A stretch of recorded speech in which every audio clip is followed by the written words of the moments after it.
করে উনি বসলেন আর আগুন পোহাচ্ছেন আর খেয়াল করলেন যুবক রুটি বানায় আর পরে আস্তাগফিরুল্লাহ, রুটির দলা বানায় পরে আস্তাগফিরুল্লাহ, খামির বানায় আর পরে আস্তাগফিরুল্লাহ, রুটি নিয়ে উনুনের ভিতরে চুলার ভিতরে সেকা দেয় আর পরে আস্তাগফিরুল্লাহ, দোকানদারের কাছে কেউ আসলেই সে রুটি দেয় আর পরে আস্তাগফিরুল্লাহ, ক্রেতার কাছ থেকে টাকা নিয়ে ক্যাশ বক্সে রাখে আর কি পড়ে, আবার রুটি বানানো শুরু করে আর কি পড়ে, খালি এইটাই পড়তেছে। ইমাম আহমদ ইবনে হাম্বল তো অবাক, কিরে এটা আবার কেমন যুবক, খালি আস্তাগফিরুল্লাহ।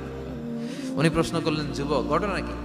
আসার পর থেকেই তোমার দেখতেছি তুমি রুটি বানাও, রুটি বিক্রি করো আর পড়ো আস্তাগফিরুল্লাহ, মালাকা ইয়া শাবাব। যুবক বলে, আস্তাগফিরুল্লাহ আমার সবচেয়ে বেশি পছন্দের আমল, আমি সব সময় আঠার মতে ইস্তেগফারের সাথে লেগে থাকি আর সব সময় পড়তে থাকি আস্তাগফিরুল্লাহ, আর এর বদৌলতে আল্লাহ আমারে মুস্তাজাবুদ দাওয়া বানিয়ে দিয়েছে। আহমদ ইবনে হাম্বল তো অবাক, আনতা মুস্তাজাবুদ দাওয়া,